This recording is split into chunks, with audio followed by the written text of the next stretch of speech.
250 का आंकड़ा याद रखिए।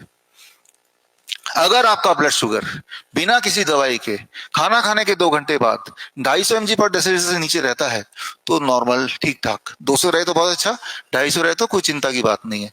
अच्छा, अब ये नंबर मुझे कहां से मिला? पूरे दुनिया में जितने सारे ट्रायल हुए हैं डायबिटीज पे, ACCORD trial, ADVANCE trial, UKPDS trial, VATD trial, वो सारे ट्रायल को इकट्ठा करके उन पे एक रिसर्च पेपर आया जिसे कहते हैं एसीपी गाइडलाइन 2018 में।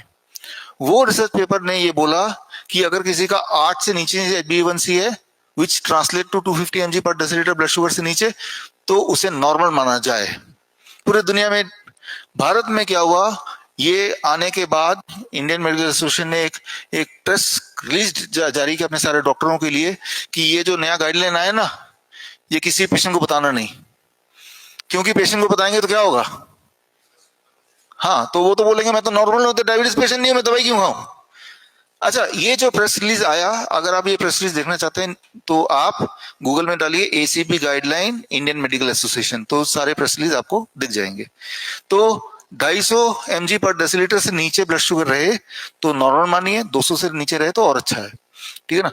अब ब्लड प्रेशर की बात कर लेते हैं। ऊपर और नीचे को जोड़िए, सिस्टोलिक एंड डायस्टोलिक। अगर वो 250 से नीचे नीचे है तो ठीक मानिए उसको। 150/90 अगर दोनों को जोड़ेंगे तो कितना आ जाएगा? 200, तो वो नॉर्मल है। उससे ऊपर है, पहले नॉर्मल था लेकिन अब बढ़ गया, तो उसको नीचे लाने का कैसे है? दवाई से नहीं, बिना दवाई के। दवाई से जब नीचे लाते हैं तो हार्ट को वो कमजोर करके तब ब्लड प्रेशर नीचे आता है, राइट। तो वो that is not the right technique. जिस तरह से बैलून में हवा भर दिया तो एयर प्रेशर ज्यादा आ गया ना, अगर एयर प्रेशर कम करना है, हवा थोड़ा कम करना पड़ेगा। ठीक उसी तरह से बॉडी में अगर कुछ फ्लूइड इकट्ठा हो गया तो ब्लड प्रेशर बढ़ेगा। तो फ्लूइड को हटा दो। कैसे हटाना है? 5 मिनट में आ रहा हूं। कोलेस्ट्रॉल, टोटल कोलेस्ट्रॉल कितना होना चाहिए? सिर्फ एक आंकड़ा याद रखिए, 250 से नीचे नीचे सब कुछ ठीक है, राइट। 250 से ऊपर है तो नीचे ले आइए। अच्छा, इसका सबूत क्या है? ये किताब है, इस किताब में पूरे एविडेंसेस दिए हैं, पढ़ सकते हैं आप। 250 से ऊपर है तो क्या करें? तो नीचे लाइए। नीचे लाने के लिए सिर्फ एक काम करना है, डू नॉट ईट कोलेस्ट्रॉल। खाइए मत कोलेस्ट्रॉल। कैसे पता चलेगा किस चीज में कोलेस्ट्रॉल है कि नहीं? मैंने बताया, जो भी चीज जानवरों से निकल के आती है वो अगर आपके पेट में जाएगा तो कोलेस्ट्रॉल है। अच्छा, डेयरी प्रोडक्ट प्लांट से निकलता है कि जानवर से निकलता है? तो उसमें कोलेस्ट्रॉल है, तो मत खाइए, उसको कम कर दीजिए।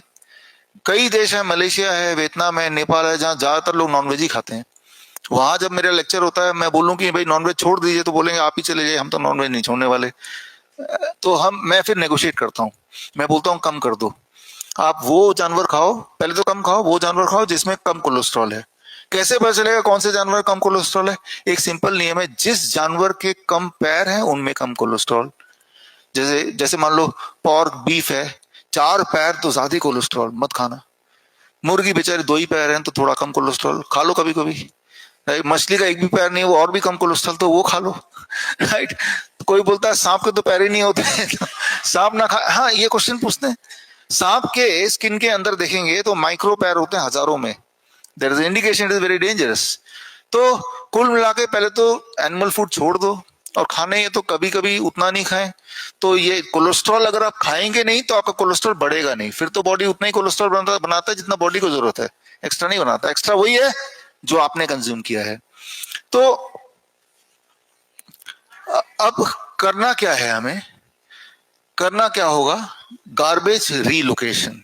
रूल नंबर 1 मैंने बता दिया, रूल 2 पे आ गए। तीन तीन ही रूल बचे। रूल 2 क्या है? मान लो यहाँ पूरा पोल्यूशन हो गया, पूरा पानी गंदा हो गया, सारी मछलियां बीमार पड़ गई। अब मैं पूछूं, दुनिया का कौन सा डॉक्टर है जो मछली को ठीक कर दे? कौन सी दवाई है? तो आपका सोल्यूशन क्या? ठीक कैसे होगा? हाँ, मछली को कुछ नहीं करो, पानी चेंज करो ना, पानी को क्लीन कर दो। मछली को क्यों कर रहे हो?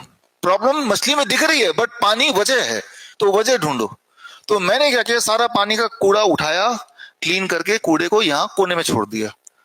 अब क्या लगेगा आपको? थोड़े दिन के लिए तो क्लीन रहेगा, लेकिन धीरे धीरे वो कूड़ा दोबारा फैल जाएगा, दोबारा बीमार पड़ेंगी।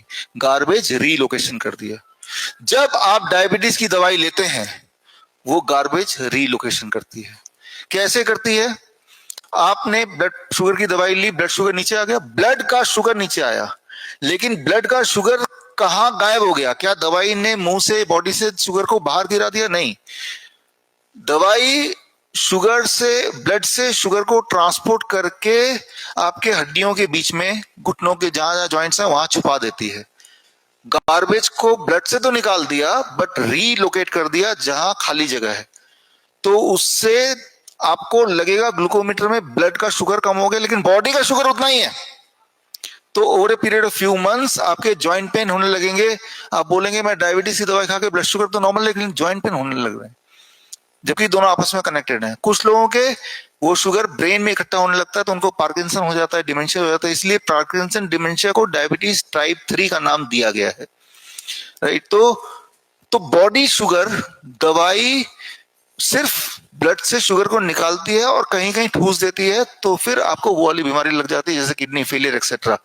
तो ये जो है जितने सारे ट्रायल हुए हैं, इनका नतीजा यही कहता है कि दवाई, डायबिटीज की दवाई से डायबिटीज का सिर्फ रीडिंग कम दिखेगा, लेकिन आपकी लाइफ एक्सपेक्टेंसी ना तो बढ़ेगी ना क्वालिटी ऑफ लाइफ इंप्रूव होगी। तो ये आपको समझना पड़ेगा कि दवाई जब ले रहे हैं तो गार्बेज को रीलोकेट कर रहे हैं। दुनिया की सबसे खतरनाक दवाई जिसे कभी नहीं लेनी चाहिए वो है, दुनिया की सबसे पुरानी दवाई भी है, पैरासिटामोल। पैरासिटामोल क्योंकि सबसे पुरानी दवाई है तो आपको ये समझ आ रहा होगा कि इसमें बहुत सारे ट्रायल भी हुए होंगे। लेकिन क्या आपने ट्रायल पढ़े? क्या उन डॉक्टरों ने ट्रायल पढ़े? मैंने सारे ट्रायल इकट्ठे कर लिए, ये सारे ट्रायल आपकी आंखों के सामने हैं। इनमें से कोई भी ट्रायल आप पढ़ेंगे तो कोई भी ट्रायल ये नहीं कहता है कि पैरासिटामोल लेने से आप जल्दी ठीक हो जाएंगे। वो ये कहता है जो लोग पैरासिटामोल लेते हैं वो उनका डिजीज और ज्यादा खिंच जाता है, and as a result liver fail होता है, किडनी फेल होता है। इसीलिए पैरासिटामोल को दुनिया का सबसे खतरनाक दवाई का खिताब भी मिला है, European journal of pain, right. तो पैरासिटामोल तो करें क्या हम? मान लो बुखार हो गया, पैरासिटामोल दे रहे हैं, जैसे ही पैरासिटामोल का असर खत्म हो जाएगा तो बुखार दोबारा आ जाएगा, है ना। तो करना क्या है ये और डिटेल में कल बताऊंगा, लेकिन अभी आपकी क्यूरियोसिटी के हिसाब से मैं थोड़ा बता देता हूं। हम क्या करते हैं अपने हॉस्पिटल में, जैसे ही किसी को बुखार होता है घर पे भी ऐसे उसको बिठा देते हैं, बाल्टी लेते हैं, बाल्टी में 42 डिग्री सेल्सियस पानी, याद रखिए 42 डिग्री सेल्सियस पानी, और दोनों पैर पानी के अंदर आधे घंटे बैठना है।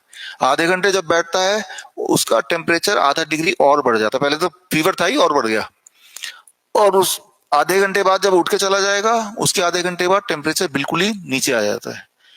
तो यानी कि पैरासिटामोल से भी तेजी से अगर आपको अपना फीवर को कम करना है तो इसे हम कहते हैं lower leg hot water immersion. Faster than paracetamol, safe है, और पैरासिटामोल का असर खत्म होने के बाद दोबारा फीवर आ जाएगा, इसमें आएगा भी नहीं for most of the cases, right. तो कितना आसान है। क्यों? क्योंकि फीवर हमारा दुश्मन नहीं है। दुश्मन है क्या? फीवर तो हमारा वेपन है। तो क्योंकि फीवर हमारा वेपन है, हथियार है, तो हमने बॉडी को बोला फीवर चाहिए, चलो फीवर मैं दे देता हूं। तो आपने बाल्टी के रास्ते, सेकेंड हार्ट है मैंने बताया था, आपने बॉडी को फीवर दे दिया, तो बॉडी को अपना ऊर्जा यूज नहीं करना पड़ा। जब टेम्परेचर थोड़ा और हाई हुआ एट 40 डिग्री सेल्सियस, कोई भी वायरस जिंदा नहीं रह सकता, it has to die, right. तो जैसे ही वायरस मरा तो बॉडी ने अपना फीवर वापस ले लिया, आप ठीक हो गए। कितना टाइम लगेगा? आधे घंटे से 1 घंटा। जो काम आधे घंटे से 1 घंटे में ठीक हो सकता है, पैरासिटामोल लेंगे तो कई दिन तक वो चलता रहेगा। It will go for many days. Let me finish, then I will take the question, right. Question आपके दिमाग में आ रहे होंगे। हाँ, बैठिए बैठिए बैठिए, सवाल लिख लीजिएगा, लेकिन इसका जवाब तो दे ही देता हूं। वैसे देखिए, जब आप पैर में हैं, हमें पूरे बॉडी को गर्म करना है, सिर को गर्म नहीं करना है। तो सिर में आप पानी निचोड़ के कोई ठंडा या नॉर्मल एक टॉवल रख दिया, ताकि कुछ लोगों के सिर में गर्मी चढ़ जाती है तो उन्हें थोड़ा अनकंफर्टेबल रहता है, बट वो एक मामूली बात है, उसके डिटेल में अलग से बात करेंगे। तो मैं यहाँ पे सिर्फ इतना बोलना चाह रहा हूँ कि दवाई जब लेते हैं तो आप सिर्फ पोस्टपोन करने का सोचते हैं उस पल के लिए, बट द कॉस्ट आप देते हैं दैट इज लिवर फेलियर या बॉडी के अल्सर या कैंसर, इस तरह की बीमारियां।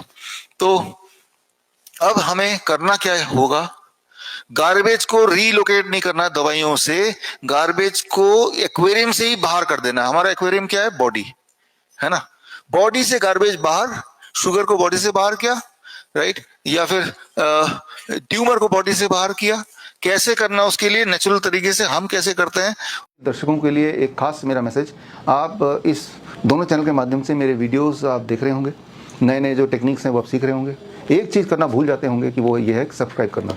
सब्सक्राइब कीजिए ताकि जो मेरे नए टेक्निक्स हैं, नए वीडियोज़ हैं, वो राइट टाइम पे आप तक पहुँचे, सबसे पहले पहुँचे।